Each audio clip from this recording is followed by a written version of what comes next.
another episode of the Aus DeFi Community Podcast, where we get to chat with different members of the community, how they got here and what they're working on. My name is Shahira, I'm co-founder of Finch and venture partner at Scalata Ventures, and today I'm joined by the amazing Nick Bishop, co-founder of Aus DeFi itself, and the all-star team that's bringing so much great energy and momentum to the community. Nick is also co-founder of NotCentralised, one of Australia's first Web3 venture studios, which I'm especially excited to learn more about today. Welcome, Nick.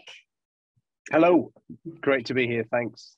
Thank you. Nick, I'd love to kick off with a quick intro. You're a TradFi guy, you've got yourself a CFA, career in corporate finance, capital advisory. Tell us about your journey into Web3 and DeFi, aka the dark side, and perhaps what the aha moment was for you. Yeah, look, it's interesting what people would regard as the dark or the light side these days. I'd have to say, if you asked me, I think I'd probably say the new stuff I'm doing seems a bit lighter to me. But anyway, so my first foray into DeFi was in 2017.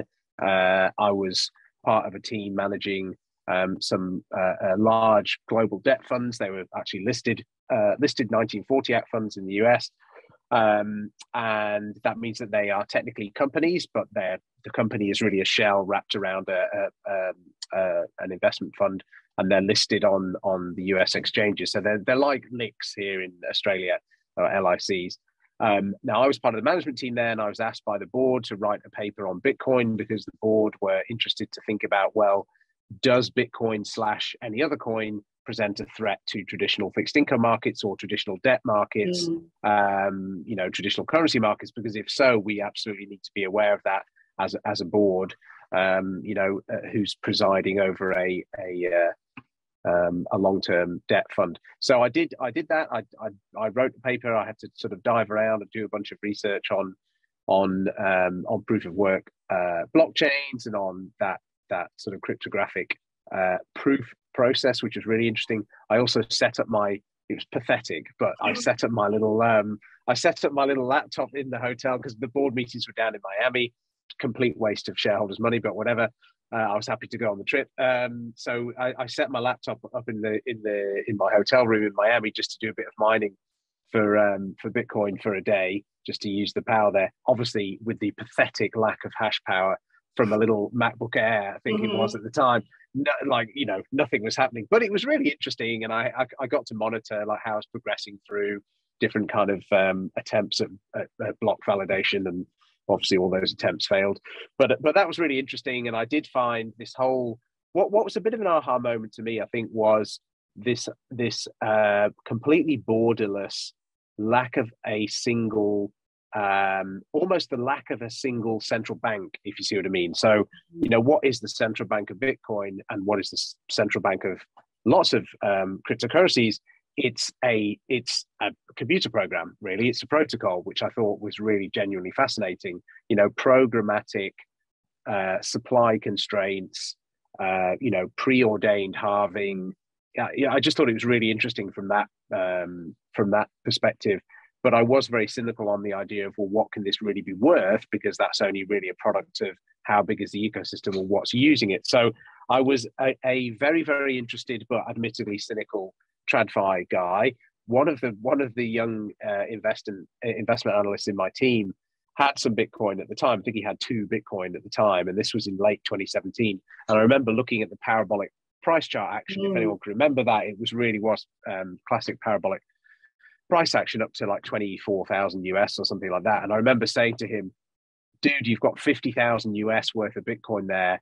Whenever I said, I don't know a huge amount about the technology, but whenever I see price action like that, regardless of the asset class, my view is it's not sustainable. So I said, I think you should sell. And he said, well, I think you're wrong.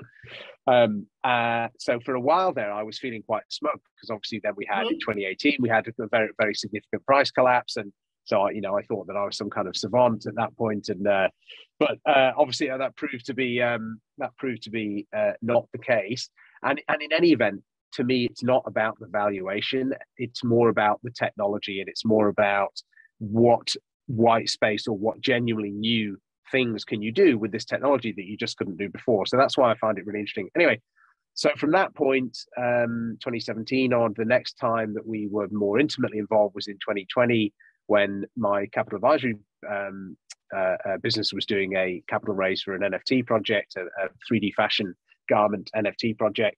And in effect, then we had to kind of dive in as co-founders for all intents and purposes. And that was really interesting. We had to get our hands dirty with then, okay, what rights do you have as an NFT holder? What kind of IP transfer might there be? What do you actually own? What do you not own? We were having to negotiate with the general counsels of some very big global fashion brands at the time on what the legals looked like for that project. So that was really interesting. And we managed to get a pretty compelling signed term sheet from a global crypto fund manager. So that was a really interesting experience. And then, since then, we've done a number of different capital raises and certainly attempted capital raises. We've obviously closed a lot less than we've attempted. That's the nature of this space. But we've closed a few raises in that space, either for enterprise blockchain or for fully sort of cryptographic cybersecurity layers.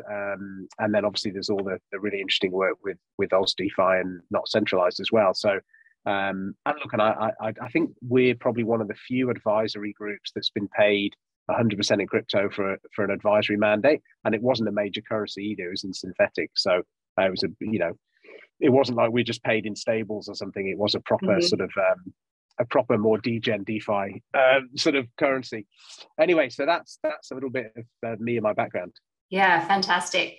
It must be really interesting to apply some of the traditional finance, and maybe that's for a different conversation, but some of your traditional finance sort of principles and how transferable they are, and how much kind of unlearning and unpacking you need to do before you find sort of a new value proposition, which kind of leads us nicely to NotCentralised as a venture studio. It sounds like it's a culmination of your experience and different capabilities. And from what I understand, it's yourself and a small team, but you've also got almost like a collective of these extended Web3 capabilities. Tell us more about that. What's the mission of NotCentralised? What are you looking to achieve, or how do you actually support projects and founders? Yeah, look, so it's there's three principles in NotCentralised: myself, Mark, and Arturo, and then underneath that umbrella, we've got a range of professional services providers that we could draw on, who are keen to work with us and keen to essentially add value to any projects that come into NotCentralised. So think of us as sort of a mixture of an agent or a sort of a project manager. That's what we're doing. Where we can do the work ourselves, we'll do the work ourselves. Where we can't do the work ourselves, we'll bring in partners, and we will face the client so that they have that one touch point, so that it's not a pain to manage. So we can cover everything from sort of legal advice, tax advice.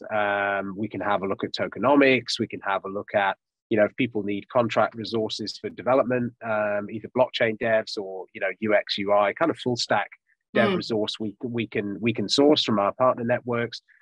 We can also look at community management and engagement, PR, and then broader commercialization, as well as capital raising, which is obviously where I come in and where my other business, Bishop and Fang, comes in on the capital raising side. So really the idea is if people come to us with a project and say, okay, there's 12 things I need to do with this project. I've covered off 8 of them. I need these 4. Can you help me with these 4? Then we can say, yes, we can do that. And it'll be this person doing number 1 and this person doing number 2. And then these 2 people doing numbers 3 and 4. Here's what an engagement looks like. Let's get you going. So we're really trying to plug gaps for people without them having to take on lots of FTE in effect, because obviously whenever you're taking on FTE, it's just it's a huge commitment, and we want to provide that modularity that people can dial up and dial down at different phases, but still get themselves going. So trying to be a node, if you like. And are you finding sort of projects at certain stages requiring the support, earlier stage or even later stage? What are you seeing in the market? Yeah, it's a real variety. I think the earlier the project goes, generally, the more likely it is that they're first and foremost looking for capital, which is understandable because they're very early. but also it's more likely that we can really test people's assumptions around, well, what kind of legal and tax and regulatory hurdles should you have jumped over by this stage, and have you even thought of those? So we were talking to a fascinating group a few weeks ago who shall remain nameless, but they were building a little sort of a managed investment scheme DAO type of structure for younger investors, TradFi assets as well as some crypto assets, and really keen founders, very bright, a somewhat dispersed team. I think there's someone in Southeast Asia and a couple in Australia. But we really did step out to them, and this is where my old TradFi hat came back in. As soon as I saw what they were planning to do, straight away I said, right, well, you'll need an AFSL for that, because there's no way you're not providing a financial service. So have you thought about that? Do you know what's involved? Oh no, we hadn't. But but some of us aren't based in Australia. What if we domicile the entity outside of Australia? Yeah, but you're still providing a service to Australians, so you still need to be licensed to be able to do that. Or if it's a grey area, the likelihood is that in the future you certainly will need to be licensed. So please think about that and talk to us. So they were like, "Gee, thanks, Nick. You just threw us." Yeah. Well, but the risk is if they're not thinking about these things early. Absolutely. Like in good conscience, we can't let these guys carry on without flagging these. And look, there might be a little bit disappointing things to hear for some folks early on, but you've got to know, where you stand from a regulatory and legal perspective, because that's fines or jail time. I don't think anyone wants that. So that's the earlier stage projects. And then with later stage projects for bigger businesses, they tend to get very specific in the need. So we're talking to a big group in Dubai at the moment who are doing a 25 million US equity raise and a 5 million token raise, and they need some tokenomics help. And they're very, very clear on what they need and what they want from us. And we're going through, quite rightly, a beauty parade process to get that mandate. So because they need to be sure of who they're engaging with. So the more mature the business gets, the more specific and siloed the work tends to get that we're being asked for, because they've got more internal resource themselves. The earlier stage of project, it tends to get a bit more general and a bit more sort of woolly as to where the work stops and ends, and there's a bit more risk for scope creep, I think, with the early stage businesses. Yeah, but that's fine. We above all, we want to be a energetic, friendly, empathetic, and knowledgeable group of people to help. Because there's quite a few of the big advisory shops who really only partly know what they're looking at in this space, or some who know absolutely nothing. It's always the best either capital or support or partnership to forge early with these. Studios is one word for it, but there's lots of different variations of that venture development, which is super valuable just for new founders also coming in to understand the building process, and obviously take a few things off their plate. But I think more importantly, as you raised around the regulatory implications, it's not something that everyone wants to think about straight away, but certainly from taking a long-term perspective as to what it's going to take to build something compliant and viable, outside of it being something that the customers are going to want and value. As NotCentralised and Aus DeFi kind of gives you the best seats in the house, if you will, to a lot of the emerging projects. I'd love to hear where you think kind of some of the biggest changes in what you're seeing in what people are building, and probably also how people are shifting from a sort of a cultural perspective. Tell us more about just what you're seeing more broadly across the Web3 space. Certainly, it's a good angle, because things have shifted a fair bit. I mean, we can't ignore the fact that Web3 and crypto more generally has turned into quite a risk-on correlated asset class with traditional assets, traditional VC, for example, or more highly volatile listed tech equity. And I think in part that's because we're seeing some more traditional or institutional money becoming involved in the sector. And that's both a good thing and a bad thing. It's a good thing because it's the first stage in becoming a bit more mass market adopted, when you get bigger institutions taking interest in some of the more prominent liquid cryptocurrencies. But it's bad in the sense that you sort of regress a little initially, because then you get back to this very highly correlated price action along with other risk asset classes. And so the diversification angle, it's very hard now, based on the last 24 months of price action, to really pitch any cryptocurrency as being a clear diversifier against traditional risk assets like VC or even listed equity. It's just a more volatile version thereof. So that's less than ideal. I think as the market matures further and as the space fills out further, I think you will see that correlation reduce a little. I think it's still going to be positive for a long time, but you certainly, maybe the beta will reduce a fair bit over the next few years. If we look at then what people are actually doing and what they're up to and what they're building, we had this flurry of activity in NFT, very much sort of Me Too NFT projects for a good 12 to 18 months after the early success of CryptoPunks and crypto voxels and even some of the art blocks type success stories. So we had a whole phase of those sorts of projects where, the promise was, look, you buy this one of 10,000 or one of 8,000 PFP, and we'll have a really fun Discord, and then we'll have some member benefits, and fine. But not really, hardly any of those are proven to be sustainable in a material way. I mean, obviously, apes and punks, yes, definitely.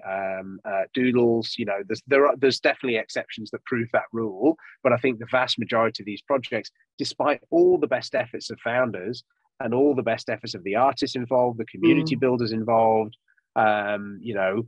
they're extremely hard to get to work outside of a bullish market. So when you've not got new capital coming in to replace the early holders, how do those projects really demonstrate sustainable value? Which gets me on to then what we have seen more recently, which I think is encouraging, where some of the more patient chains, layer ones, for example, that have been building for enterprise applications. I'm thinking Algorand, I'm thinking, Hedera, those sorts of chains. They're getting to the phase now where they've spent quite a few years patiently building capability and scalability, and you're starting to see these big commercial use cases, these sort of enterprise grade use cases start to come to fruition now. Again, most will fail, because that's just the law of the jungle. But there are some really interesting big use cases, digitized bank guarantees, digitized, e-bills of lading, property transactions, fractionalized property transactions. Hedera is a good example where they're working an awful lot on carbon and sustainability related tokenization.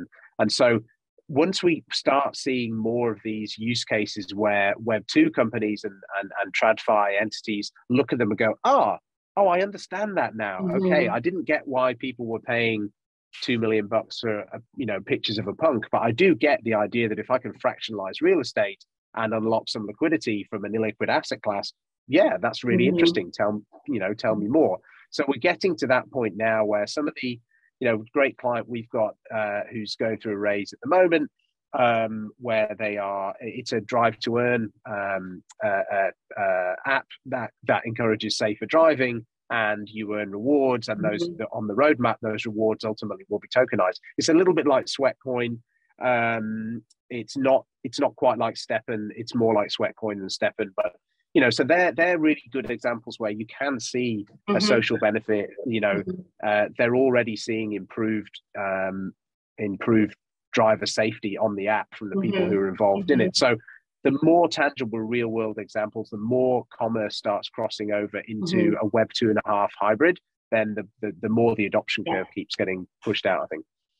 That makes total sense. Do you have any insight as to the adoption of these more kind of social applications that are a little bit easier for mainstream to understand?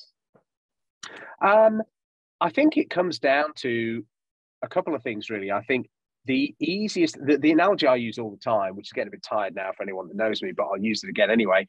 When you go to a coffee shop, why do you go to a coffee shop? You go to a coffee shop because they've either got the beans that you like and they know you because you go past it every morning and it's convenient.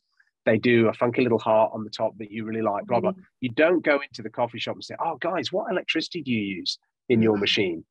or you don't say, yeah, what type of water are you putting in the top of the coffee machine there? You don't care.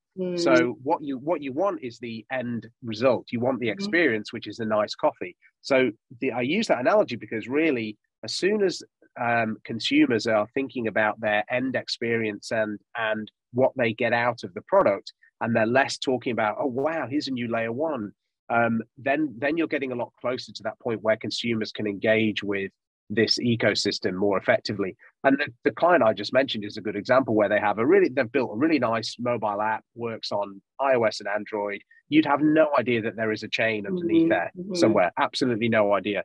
Another client of ours who's building in the enterprise space with digitized bank guarantees and other financial contracts, you really don't need to know that there is a DLT under there. You really don't need to know that they're technically NFTs each time one of these contracts is entered. They just want to know, what problem is it solving for me? That's all they want to know. So you're suggesting a future where the use of this blockchain technology may not actually be known to the end user. Absolutely, 100%. And I think almost by definition, mass adoption has to have that. You think about how we engage with things that we use every day. Think about the iPhone. I'm doing this call on an iPhone. You're probably doing it on a computer, but I'm doing it on my iPhone. There's loads of open source software on my iPhone. Do I know about it all? No, I haven't got a clue. There's all sorts of stuff running on there. I just want my phone to work as a phone. So whether it's gaming, whether it's sort of digitized loyalty points, whether it's DeFi, you're engaging in. There's a really interesting platform called MetalPay from a group called Metallicus in Europe, and that is a parallel traditional Web2 fiat bank account in parallel with a Web3 crypto bank account. You really would not know the difference. It's one interface to the customer. It's built on compliant banking rails, and yet you look at your account, you have a crypto account and a fiat account. They look and smell exactly the same. It's just the little letters for the currency are different. Instead of it being Swiss francs and euros, it's like dollars, sterling, ETH, and Bitcoin. So once you're at that point, I think, where it's extremely easy, you get a Web2 ease of experience, and the interoperability is such that you can use and interact with this without having to make a compromise. Then I think you're at the mass market adoption point. Yeah, that's such a concise way of thinking about it. I'd like to end our chat on the topic of community. Obviously, Aus DeFi, you've done a stellar job in rallying different members of the community, but I understand you're also sort of extending across internationally. Tell us more about some of those conversations you're having, and why you think it's important to maintain that open dialogue with other Web3 communities. Yeah, certainly. So look, the Martians have been brilliant. No, I'm only joking. Who knows? I mean, let's speak to Elon. But so what we found is that there's these pockets of groups of people that are not dissimilar to the Aus DeFi origin story, which are passionate people who are interested in technology, who have open minds, and that they're present all over the place. And so we've been talking to Tokyo, a fairly big group in Tokyo. We've been talking to Seoul DeFi in Seoul, in Korea. We've had some great conversations with some pockets of communities in the UK, in London, especially. I mean, London, I was there about a month ago, and I'd come through Thailand. Now, Thailand as well has got a really vibrant crypto community. It's much more overt in Thailand than it is in Australia, which is interesting. So you come from the airport in Bangkok into town, and there's billboards for Bitcoin miners, for NFT gaming platforms, for DeFi yield generating platforms. You've got a huge exchange, BitCub, that is very prevalent in Thailand.